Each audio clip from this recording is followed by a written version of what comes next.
Тешка кражба во аптека во центарот на градот. Викендов заштитен од ноќта крадец во Делчево не само што крадел, туку ја демолирал аптеката во која влегол, уништувајќи го стаклото од излогот, а потоа го демолирал пултот каде се изложени лекови и козметика. Но тука не застанал, па од фиоките вадел хартии и се обидел да ги запали. Но среќа во несреќа било тоа што наместо запалива течност, тој се послужил со дестилирана вода, па пожарот не му успел. Ова го кажуваат собствениците на аптеката, кои видно вознемирени денеска не сакаат да зборуваат пред камера.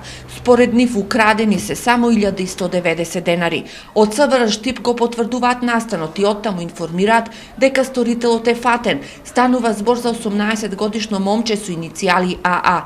По целосно документирање на случајот, полицијата ќе му поднесе соодветен поднесок. Сепак останува отворено прашањето како е можно во центарот на градот некој да дивее во објект со часови, а да остане незабележан и од соседите, и од полицијата, и од агенцијата која ја обезбедува аптеката.